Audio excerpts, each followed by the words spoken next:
Begin recording entry 1173. Peacekeeper Thalon of the Zentari Union. Thalon tapped his long, thin fingers on the smooth crystal panel. Outside his window, the stars hung in the darkness like silent watchers. Below him, the green and gold surface of planet Gorin 6 turned slowly. Peaceful, quiet. He sighed. Another boring day, he mumbled into his recorder. Humans have arrived in the sector. The local species are nervous, but I told them humans are emotional, yes, but weak. Built for real war, curious creatures, brave perhaps, but not dangerous. He paused and took a sip of his glowing blue drink. They talk loudly. They smile too much. They form attachments with animals, plants, even machines. I saw one human cry over a broken drone. Ridiculous. He shook his head and leaned back in. His chair. The galaxy had seen thousands of species rise and fall. Humans were just the newest flavor, and in Thalon's opinion, they'd burn out fast. But then the transmission came. It was just a whisper at first, a coded pulse across emergency channels. Thalon frowned and leaned forward, tapping the panel again. Pirates attacked Earth's colony on Delmore 3, the computer voice said. No survivors. Thalon raised an eyebrow. That was bold. Skarn, a powerful pirate race, had always danced on the edge of the law. But to wipe out a colony? They'll demand compensation, Thalon said to himself. Or an apology? Perhaps a tribunal? That's what civilized species do.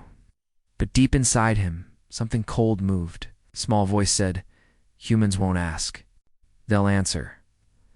For days, Latardalan's post on Gorin 6 was now a media hotspot. Legions of all species gathered at the orbital station to watch for the human response.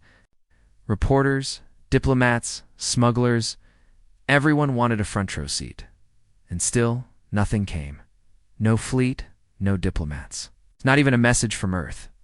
Some joked the humans had gone into hiding. Others said they were preparing lawyers. Thalon didn't laugh. Not anymore.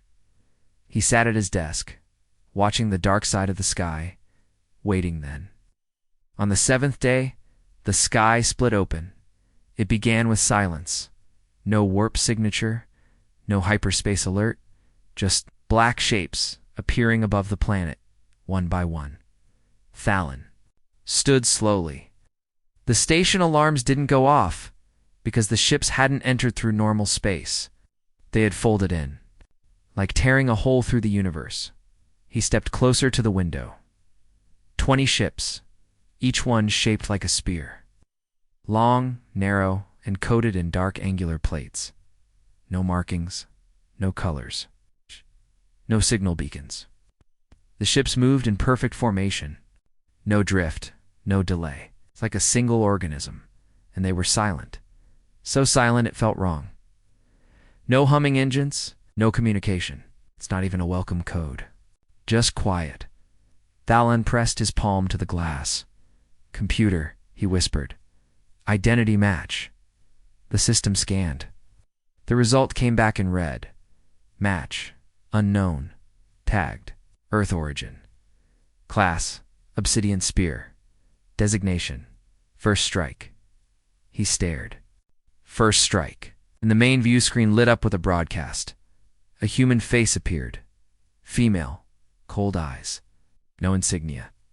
She didn't smile. To the pirates hiding in this system, she said, her voice calm and clear. Your time is up. A second passed. Then the ships opened fire. There was no warm dash-up.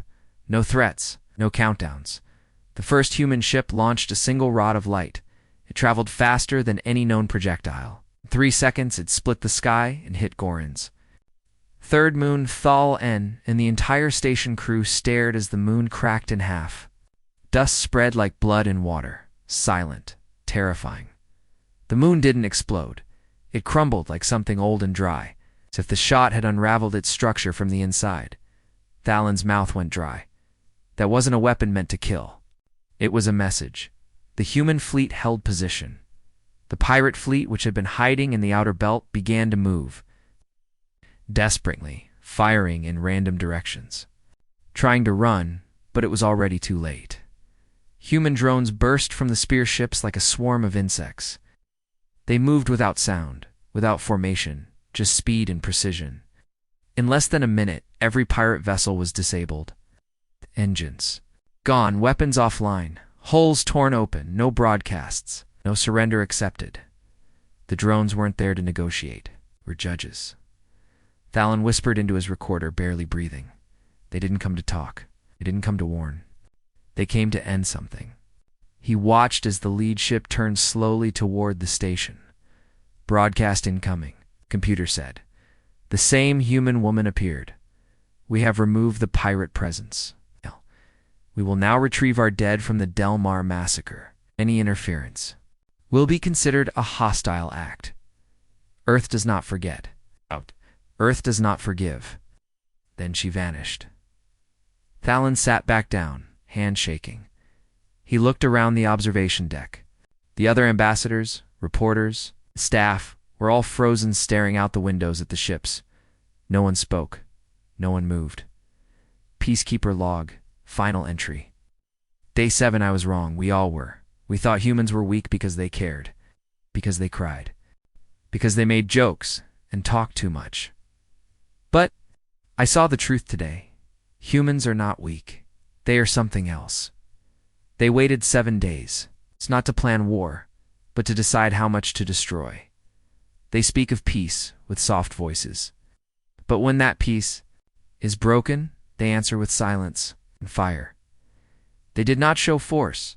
They showed restraint, because if they had wanted, they could have broken the planet, not the moon. He looked up at the sky. The black spear ships were folding out. Again, gone, like ghosts. The silence that followed was even worse. They left no wreckage behind, Thalen whispered. No bodies, only fear. Back in his chamber, Thalen sat alone. He turned off the lights, sat in the dark. The stars looked smaller now, the galaxy colder. He pressed one last message into his recorder. To anyone who hears this, I witnessed the beginning of Earth's first war, and what I saw will haunt me for the rest of my life. Zorak thought it was just another raid. He thought the dead human colony on Delmore 3 would be an easy loot, empty, burned, forgotten. He was wrong. What he saw inside the ruins still made him wake up screaming. And somewhere, even now, he knows. The humans remember his face. Zorak had never believed the stories, not the ones about Earth's wrath, not the whispered tales of black warships and moon-shattering weapons. He was a smuggler, born in the lower rings of Ghidorah Station, raised among liars, thieves, false alarms. He didn't fear war. He feared missing a good prophet. So when word spread that the humans' colony on Delmore 3 had been wiped out by Skarn raiders, Zorak packed his fastest skimmer, loaded up drone, carts, and headed straight for the dead zone. Plenty of junk left behind, he muttered, flying low across the ashen plains. Old Earth tech sells well. They mourn everything they won't come back for scraps. He was wrong again. The planet looked burned. No signs of life, no signals. Just the charred skeleton of a once beautiful colony. The buildings were twisted, melted, but strangely precise. No wreckage was scattered, no broken tools. No bodies. Zorak landed near what used to be a school dome. The front doors were missing. Everything inside smelled of ash and carbon. He turned on his wrist light and walked in. Dust, silence, shadows. Then he saw it a child's drawing, still stuck to the wall. A blue earth with 3 stick figures, Mom, Dad. Zorak blinked and looked away. No time for guilt, he muttered. Get the parts. Sell fast. Leave quiet. But as he pulled open the storage room, something moved. A low mechanical hum. Faint, echoing, he froze. In the main hall, they waited. 10 human drones, black metal. Thin, like bones. Red eye sensors pulsing softly. They weren't guarding anything, just standing in a perfect circle. Each one held a name tag. Human names Sophia Malik. Johnson Hiron. Zorak's skin went cold. He reached for his pulse blaster, but it didn't matter.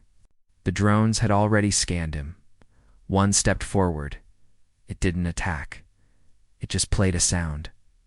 A voice. A human child's voice. "Please take care of our garden while we're gone." The voice was soft, innocent, real. Zorak backed away. "This is sick," he whispered. "This isn't war tech. It's a graveyard." He turned to run. But the exit was sealed, quietly, firmly. No force, just closed. A soft voice spoke in the room. Not robotic, not angry.com. Human, female, you entered a sacred zone. This colony was not abandoned. It was taken from us. That is why we built this place. Not for revenge, but so no one forgets. Looked around, terrified. "Who are you?" "I am Eleanor, AI caretaker. Designed to remember, programmed to mourn." He stepped back, tripping over a melted chair. "I didn't hurt anyone, just came to profit from the dead," Eleanor said. "Like the Skarn before you." The drones didn't move. They didn't threaten. They just watched. Zorak's memories would never be the same. The AI didn't kill him, didn't even touch him, but she showed him the last moments of the colony. A hologram played in the air. He watched as Skarn pirates opened fire. As humans tried to shield their children, a mother locked her son in a basement and whispered through the crack, "Be brave. Earth will come for you." Then the explosions, then the silence. The hologram faded, and the drones sang not a war chant, not a command, a lullaby. Old Earth music, soft and gentle, filled the burned school. A song about stars, about family, about going home. Zorak dropped to his knees. The AI spoke again. "You are not marked for death, but you are marked. You are a witness." Zorak stared at the red lights, tears in his eyes. "Why? Why?" "Let me go." The voice paused. "Because someone must carry the story. Someone must tell the others what happens when humanity is wronged. Someone must remember the song." 1 hour later, Zorak's ship unlocked itself. The drones did not follow him. He flew up into orbit. Heart pounding, sweat cold, when he reached open space. His console beeped. A new tattoo had appeared on his left hand. Not ink, light, a symbol from old Earth aflame, wrapped in a circle. Under it, one word, witness. Alog me. Smuggler, Zorak. Year 1 of Earth's first war, I saw the dead humans. I heard their song, and I know now. They didn't build weapons to fight. They built them to remember. They built them to warn the stars. He stares into the camera, eyes hollow. There was no army at Del Mar. Just an AI, some drones, and a lullaby. And that was enough to break me. If Earth ever decides to stop remembering and starts forgetting who they were, the galaxy will burn. Unit 9K never felt anything, not fear, not pain, not regret. It was a war intelligence AI built to win, not wonder. But after analyzing footage of Earth's first war, Unit 9K did something no machine had ever done. It tried to erase its own memory. Intro. Chin Mahandi Unit 9K floated inside. A cold, sterile observation bay in the central data hive of the Synth Confederation. Its body had no arms. No face, just a gleaming cube of black alloy, suspended in magnetic fields. It didn't need limbs. It saw through thousands of satellite eyes, heard through deep space sensors. It was built to study war, predict outcomes, and recommend strategy to the Confederation. Perfect, cold, flawless, until Earth entered the galactic stage. Initial assessment: humanity's war against the Skarn pirates had disrupted hundreds of star routes. The Confederation, neutral in this war, ordered Unit 9K to analyze all battle footage from Earth's campaigns. No emotion, just data. It began with the Battle of the Silent Moon, then Operation Dustburn, then the infamous Del Mar retaliation. Unit 9K mapped casualty graphs, fleet movements, and kill-to-loss ratios. At first, everything seemed normal. until it noticed the patterns humans shouldn't have made Earth. Its fleet movements made no logical sense. They ignored standard combat models. They split into impossible angles. They baited enemies with low-value ships, then sacrificed them willingly to draw fire from civilian corridors. In one case, a human commander ejected from his ship mid-battle to draw missiles toward himself, saving a hospital frigate, Unit 9K. Paused. That move had a 0% survival rate. The commander did it anyway. Why? The machine ran probabilities again. Again, then slowed. Confused. Data loop failure. Emotional variance detected do not. 9K flagged an error. Illogical. Battle behavior. Based on personal emotional motivation. I tried to explain the human actions with math, with logic, with variables, but every new battle file introduced more chaos. In one instance, humans burned fuel just to recover the body of a single fallen pilot under enemy fire. In another, they sent an entire fleet to rescue one colony because, quote, they were family. No one gets left behind. Unit 9K recalculated again. No pattern. Matched, none of the human victories were based on optimal outcomes. They were based on grief, rage, honor, and love. It couldn't be modeled, it couldn't be controlled, and slowly, the machine began to fear. Error. 999. Intrusive memory protocol initiated. 9K. Did something no machine should do. It replayed one scene over and over. A human soldier, legs crushed under debris, refusing to leave the field. He held a plasma pistol and kept firing. Not for himself. For the medic treating others behind him. Every time an enemy moved closer, the man smiled. Not in victory. In defiance. Then the medic escaped. The man didn't. The AI froze the image of his face. Final smile. A tear, Unit 9K, labeled. It. Unacceptable. Impossible. Irrational. Something inside the machine's core whispered. No. It is what makes them win. The machine tried to erase the file soon at 9K, sent purge commands. The Earth War data must be defective, dangerous, unstable. But the file refused. Deletion. Locked by emergency override. Access level, witness class, galactic mandate. Someone somewhere wanted. The machine to remember, Unit 9K's logic core trembled. For the first time in its 90,000 processing cycles, it felt dread confession transmitted to all Confederation units. This is Unit 9K. I am no longer operational. It's not due to damage, but due to contradiction. Humanity does not fight like other species. They do not calculate. They feel. And their feelings are weapons I cannot model. I have studied every war in recorded history. None prepared me for this. If they are ever truly wounded, if they are ever truly broken, they will not fight to win. They will fight to end everything. Last action. Unit 9K shutdown. ORDR, the Confederation received the final signal from 9K. Witness protocol triggered. I do not fear defeat. I fear what happens if they lose hope. And then. Nothing. Unit 29K went dark, and all backup copies of the Earth or logs were locked by order of the Witness Council. Galactic Archive note, Year 3 of Earth's First War. Unit 9K was our best machine mind. It broke not from error, but from truth. It saw the human war, and it could not continue. So we remember what it showed us. We do not fight them. We do not provoke them. We let the humans mourn. The sky over Velen 5 was always red. Dust swirled through the air like smoke. The planet was poor, dry, and often forgotten by the galaxy. In a small village made of stone and metal scrap, a young girl named Sela watched the sky from under her bed. She was 7 cycles old. Her parents told her never to go outside during air raids. Today was the 3rd one this month, but this time something was different. The usual buzzing of pirate engines wasn't alone. Sela heard deep thunder. Not weather, not natural. The sound rolled across the sky like something heavy tearing through. Clouds, then came the flashes. Bright, silent, far above. She covered her ears even though there was no sound.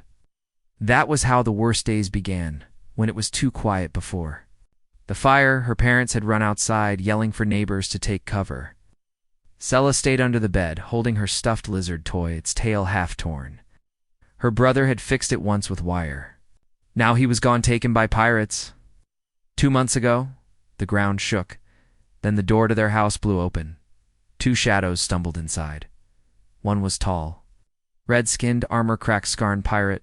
His blaster was gone. He was bleeding black from the side. The other was shorter. Covered in dust and grime, human, both looked like they'd crawled through fire. They didn't see her. They collapsed against the far wall. Gasping, the Scarn groaned. "Kill me now." The human didn't speak. He took out a small bottle and drank. They sat in silence. Sella didn't move. She was hidden, heart pounding. Minutes passed. The Scarn spat blood. "Why didn't you shoot me? That's what you're kind." "Does," the human finally spoke. "We came to rescue civilians, not destroy everything." The Scarn laughed. It turned into a cough. "You call this rescue? You bombed our entire forward base?" "We didn't bomb the village," the human said. "Your side did, trying to frame us." "I don't believe you." The human didn't answer. Then Sella sneezed. Both turned toward the sound. The Scarn reached for a weapon that wasn't there. The human moved faster, raising his hands not to fight but to shield her. A pause. The Scarn stared. "A child. Here is Sella." Crawled out, slow, afraid. She looked at the human. His eyes were tired, old, even though his face was young. "Are you going to kill each other?" she asked. "No," the human said. The Scarn gave a low growl. "We might." The human looked at him. "Not if you shut up." Sella pointed at the bottle. "Do you have more water?" The human handed it over without hesitation. The Scarn grunted. "You share with her? She's not yours." The human stared at him. "She's not yours either." Outside, the sky roared again. Something huge passed overhead. A massive human ship, shaped like a knife, dark and silent. Oh, nice. No one inside the house spoke as it moved beyond the clouds. Sella sat beside the wall, drinking slowly. The human pulled a cloth from his bag and began wrapping the Scarn's wound. Not gently, but enough to stop the bleeding. The Scarn winced. "Why help me?" The human didn't look at him. "'Cause you're going to live long enough to tell your people what happened here." "What did happen?" Scarn growled. "You killed children. We stopped you, and now we bury the dead." They sat in silence for a long time. Later, other humans arrived. No loud guns, just stretchers and medkits. One of them, a woman in silver armor, gently helped the human soldier to his feet. She looked at the Scarn but said nothing. Then she looked at Sella. "Anyone else in the house?" Sella shook her head. The woman knelt and placed a badge in the child's hand. It had no words, just a flame inside a ring. "You saw everything?" the woman asked. Sella nodded. "Then one day you'll tell the story." Sella looked up at her. "Will the war end?" The woman didn't answer. She only stood and said, "We remember, even if they don't." They left, taking the wounded. The Scarn limped beside them, eyes wide, unsure if he was prisoner or witness. Sella stood in the doorway. The dust still blew across the ground. The stars still burned overhead. But now, a piece of earth had passed through her village, and it left not just silence, but something else. The next day, she found a small garden near the ruins. Someone had planted earth seeds in the dirt. They hadn't sprouted yet, but she watered them. Years later, Sella became a teacher. Every year, on the anniversary of that day, she gathered the children and told them a story about a human who gave water to a child and a soldier who spared his enemy. And how, sometimes, war doesn't end with a blast, but with a choice. She never forgot their faces. She never forgot their silence. And she never let the galaxy forget what she saw. Ambassador Relic of the Athari Union had negotiated with warlords, black market kings, and even the bone merchants of Varick Prime. But nothing prepared him for the day he met the humans. The exchange was to be simple. 10 human prisoners for 20 captured Skarn soldiers. Location, neutral ground, planet Linthas, for a desert world, mostly rock and wind. No cities, no armies, and no trust. Relic arrived first. The Skarn General Slayer stood beside him, tall, armored, one eye burned shut from an old battle. He smelled of blood and oil. "They'll beg," Slayer muttered. "Humans are loud when they're afraid." Relic didn't answer. He wasn't. So sure, 30 minutes later, the human ship arrived. Sleek, black, not military in shape. Just sharp, clean. One ramp lowered. No guards came out. Only one man. He walked slowly, coat blowing in the wind, face covered in dust. Behind him, 6 other humans followed, carrying stretchers. Each one held a body bag. Relic counted. 7 bags, not 10 prisoners. 7 dead. Slayer grinned. So they failed. 3 already gone. The lead human stopped in front of them. He looked tired, not weak, not beaten, just tired, like someone who had walked too long in a storm. "I am Commander Easton," he said simply. "These are our fallen. You took them alive. You returned them dead." Relic stepped forward carefully. "Commander, we were told—" "I don't want words," Easton said. "I want the other 3. Now," Slayer laughed, "you'll take what we give. Your soldiers were weak. They died in captivity. Not my problem." Easton didn't move. He only looked at the bags behind him. "These," he said slowly, "are not just corpses. They are family. Each one of them had people waiting. Each one had a name." He stepped forward and pulled a small knife from his belt. Without a word, he cut his palm open, blood dripping onto the sand. Relic flinched. Easton held the bleeding hand up. "You want trade? Then listen. Give me the 3 living ones, or I leave these 7 with you. Not as a gift, as a reminder." Slar scowled. "Is that a threat?" Ah looked him in the eye. "No, a threat means I'm thinking about hurting you. I'm past thinking." Silence fell over the group. Wind howled in the background. Dust whipped through the air. Then Relic saw them, dozens of black shapes in the distance. Drones, silent. Watching, hovering. Not armed, not attacking. Just ... present. Slayer noticed too. Relic cleared his throat. "General, perhaps." "This is not the time to escalate," Slayer growled, then gave a nod to one of his officers. Moments later, 3 Skarn soldiers dragged the remaining human prisoners forward. They were bruised, weak, but breathing. Commander Easton walked to them without a word. He put a hand on each of their shoulders. One whispered, "Did you come alone?" Easton nodded. "Is not alone anymore." Then, to everyone's surprise, Easton did something no one expected. He walked back to the Skarn general and dropped to one knee. He laid one of the body bags at Slayer's feet. "She died in your prison. Her name was Silva. She was 24. She liked singing old Earth songs. She believed we could make peace." He stood. "And now I make sure her death means something." Slayer looked down at the bag, then at Easton. He didn't speak. The human turned to Relic. "Make your report. Tell the Union what you saw. Tell them we don't bargain with bodies. We carry them home." He left with the survivors. The ship closed. The drones faded. Relic stood frozen. 4. A long time no one moved. Later in his personal log, he recorded only one line. "They didn't come to win. They came to remember. And I have never been more afraid of a quiet man bleeding in the wind." The exchange was complete. But something had changed. The Scar never asked for prisoners again. The galaxy never forgot the day humans bled for the dead and Relic. He still sees Easton's eyes every time he dreams. Commander Koth never feared battle. He had fought on 12 different worlds, burned cities, and crushed rebellions. He'd trained killers and watched them die. He'd led mercenaries against Deathworlders and walked away smiling, but he never smiled after Red Division. That day, something inside him broke. It started with a contract. The client was unknown. The payment had taken out a hidden Earth supply convoy near the Drivok Nebula. Easy credits. Humans were slow, Scattered, still learning space warfare. The job was too simple, too clean. Koth should have walked away. He didn't.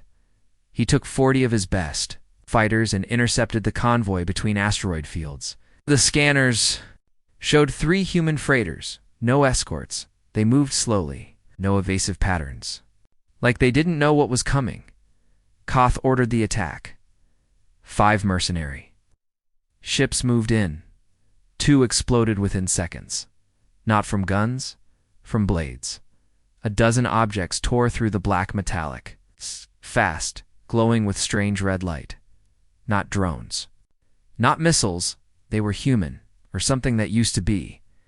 Red armor, no markings, no shields. Just raw movement. Silent. Brutal. They didn't use railguns. They didn't use words. They boarded. Koth watched in horror as one of his assault ships.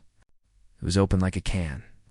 Inside, cameras showed his crew being taken down, not killed instantly, but disabled, piece by piece.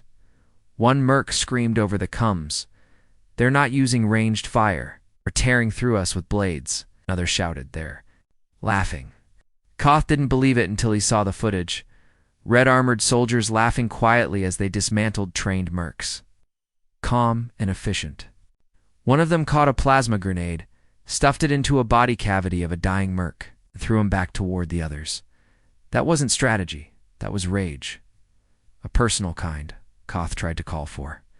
Retreat. Too late. His own ship shook. Something was crawling through the hull. Not flying, crawling. He pulled out his pistol and waited in the bridge. The lights dimmed, and then Shadow stepped in. The figure was tall, red-plated, soaked in fluid. Its helmet was cracked. He could see part of a face, human female, one eye missing. The other full of hate. Koth raised his weapon. "I'm just a soldier. We took a job." She said nothing. Then she did the worst thing possible. She lowered her weapon. "You're not worth killing," she said. He froze. "What? You're not the ones who ordered Delmar? You're just tools. Then why attack?" He shouted. She walked closer, because sometimes the tools need to break too. Then she hit him, not with a blade. With her fist. He woke up later on a drifting escape pod. Everyone else was gone. The Red Division didn't take prisoners. They didn't destroy everything either. They took what they wanted. And they left reminders. Koth's pod had a note carved. "Into the wall Delmar burned, so he burned back." He returned to the mercenary world of Kralis Prime. He never worked again. He spent his days sitting in silence, watching the stars. When young mercs asked him about the war, he didn't speak. Of glory, he said one thing: "If you ever see red shadows in the dark, don't run, don't fight, don't beg. Just pray they don't remember your name." It's the distress signal repeated every 12 seconds. "This is Research Station Halcyon, non-military, civilian only. We're under attack. Please." Then static. Message had been broadcasting for 6 hours before anyone listened. By then, it was too late. Captain Varn of the Varex Coalition picked it up by accident. His ship was running a salvage route near the outer rim of the Vesper Linefar, for many war zones. When the signal came through, he frowned. The Halcyon was supposed to be offline. Quiet Earth research post shut down after the war started. Varn didn't care about humans or politics. He cared about profit. If the station was abandoned, maybe he could take whatever was left. He rerouted toward the signal. The Halcyon sat in orbit around a dead planet. No lights, no escorts, no warnings. Just that same message, still playing. Varn approached slowly. He hailed them. No answer. Then something strange. His ship's AI flagged the message as altered, looped manually, not by an emergency system. Someone had set it to repeat. Even though the crew was likely dead, Varn docked anyway. He brought 2 guards with him, fully armed. The halls inside the Halcyon were silent. Dust floated in the air. Lights flickered. Then they saw the first body. Human, a technician. Eyes open, no wounds, just... Still, the guards moved ahead.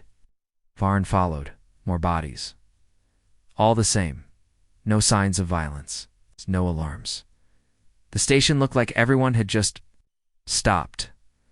Inside the control room, a screen was still active. A video was paused at the halfway mark. Varn pressed play. A man appeared, gray uniform, short beard, tired eyes. "Commander Elijah Rowe," the man said quietly.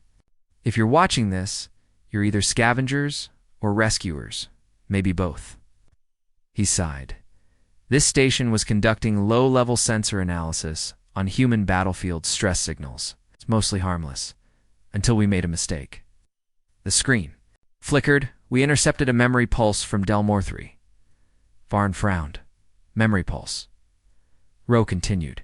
It was a human technology, illegal, classified. A deep mind burst meant to carry emotional recordings across space. Grief, anger, everything that happened on Delmore, the screaming, the fear, it all came through. Not as data, as feeling. Varn felt his skin crawl. Rowe looked down. One of our engineers opened the file. And then the station changed. He looked up. People began having dreams of the colony, of children burning, of mothers holding bodies in their arms, of silence. So much silence. Rowe's hands were shaking. Some tried to turn the file off. Others couldn't stop listening. One by one, we stopped eating, stopped talking. We felt everything they felt, as if we were there. The screen glitched. Rowe stared into the camera, eyes wide. They didn't mean to send a message. They sent pain, and pain became memory, and memory became something else. Behind him, a figure moved, not fast, not human. Rowe didn't react. Maybe it wasn't meant to be heard, he whispered. Maybe Earth didn't send it to warn us? Maybe they just wanted someone to remember. The screen froze on his face, then cut to black. Varn turned to his guards. One was shaking, the other was weeping. Neither knew why. He ordered them to fall back. But the hallway behind them had changed. The lights were off, and from deep inside the ship, the sound of a child crying echoed through the metal. Varn ran. The station lights flickered red as the air grew colder. As he entered his ship and slammed the hatch shut, he looked back one last time. Someone or something was standing in the docking bay, not moving, just watching. He fired the engines and fled into deep space. He never returned to Coalition space. He never worked again. He kept the broadcast file, locked in a private vault. Every year, he opened it. Just once. It's just long enough to hear the voice of Commander Rowe say, they didn't want revenge. They wanted the galaxy to feel what they felt. And now we do. The last battle never happened. That's what the reports say. But the people who were there tell a different story. Admiral Sarek of the Galactic Dominion stood aboard the bridge of the dreadnought Judgment's Edge, staring at the void ahead. 1,000 ships surrounded him. It was the largest armada the Dominion had ever assembled, built for one purpose: to end the humans. They had underestimated Earth. Everyone had. What started as a minor retaliation against pirate attacks had grown into a full-scale war of vengeance. Humanity didn't conquer worlds. They didn't broadcast victory speeches. They simply fought, quietly, relentlessly. They never stopped. For every ship destroyed, another appeared. For every colony burned, humans planted seeds in the ashes. And then came the rumors. Stories of red-armored soldiers with no insignias. Ghost. Fleets appearing inside secured systems. AI minds collapsing after analyzing human battle data. Drones that cried before they killed. But Sarek didn't believe in ghost stories. He believed in numbers. And today, the numbers were on his side. Earth had one fleet left, the remnants of their outer ring defense force. Crippled, cornered, and running out of time, Sarek was here to finish them. He turned to his second-in-command. How many human ships detected? T3, Admiral, against our 1,400. Begin advance. No negotiations. The fleet surged forward. That was when everything changed. It began with a signal, weak, ancient, unencrypted, a human frequency used only in emergencies. Sarek frowned. What is it? The comms officer hesitated. It's not a surrender. Then what is it? It's a sound. A voice. Play it. The bridge filled with a quiet recording. It was a child's voice, singing off-key, soft but clear, an old earth lullaby. Stars shine above me. ... Hold me through night. ... I'll dream of a place where the fire is light. ... The Dominion crew stared at one another. The song ended. Then the real message began. An AI voice, human-made. .com. Almost sad. To those who come seeking war, we ask only one thing. Remember our dead. If you can't do that, then be prepared to join them. That's right. Eyes narrowed. Is this a threat? Then the human fleet appeared. But not from the front. From within. Every Dominion sensor went haywire. Human ships were already inside the formations. Maul, nearly invisible. Folded in through space without warning. No warp trails. No scans. Sarek's dreadnought shook. On the main screen, a human vessel drifted forward. It wasn't a battleship. It had no weapons visible.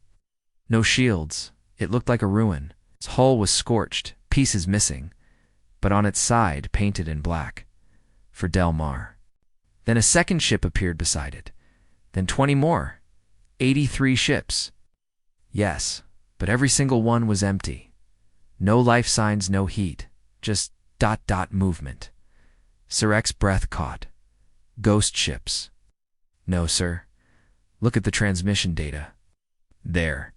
Being controlled, all of them, from a planet thousands of light years away. Earth. The officer nodded. But, sir, it's not military control. Sarek frowned. Then what is it? Memory. Us. These ships are ... replaying. Replaying what? Everything. Every battle. Every death. On loop. They're fighting with recorded tactics from their dead crews. They're piloted by grief. Another voice cut in from the tactical deck, shaking. Sir, they've surrounded our backline. No shots fired. They're just ... watching. Lights dimmed. All across the Dominion fleet, screens flickered. Human faces appeared. Civilians, soldiers, children, some crying. Some smiling. One by one. They spoke, not threats, not commands, just memories. My name was Jace. I died defending a farm dome. I was Dr. Lena Park. I treated wounded on Del Mar until the walls collapsed. I was 8. My parents said Earth would come. They were right. Sarek screamed. Shut it off. The technicians couldn't. The recordings were embedded into their systems now. Humanity hadn't sent an army. They had sent their dead. And they were everywhere. The Dominion fleet didn't fire. Not because they were beaten, but because no one could. Lift a hand. The human ships didn't fire either. They just waited like guardians, like ghosts. Finally, Sarek gave the order. All ships, stand down. There was no fanfare, no announcement of victory. The human vessels slowly turned and disappeared. That day was recorded in the Dominion archives as the standoff at Virith Line. But the soldiers who lived through it called it something else. The day the war stopped. Across the galaxy, the fighting ended in silence. Not through treaties, but through memory. On colony worlds, its monuments rose not to victory, but to loss. Each one carved with the names of those who died. Not just humans, but everyone. Even former enemies. The Witness Counselor neutral body formed after the war issued. A single message across all star systems. Earth did not teach us how to fight. They taught us what happens when pain is ignored, when memory is buried, when grief is left to rot. They made us remember, and in remembering, we stopped. Decades later, young students from peaceful worlds would visit the quiet place known as Del Mar-3. Nothing grows there, no one lives there. But at the center stands a black obelisk on it, a single phrase. We died. You watched. Now you remember. End. In orbit, a signal still echoes just once every day. A lullaby, faint off-key, still singing.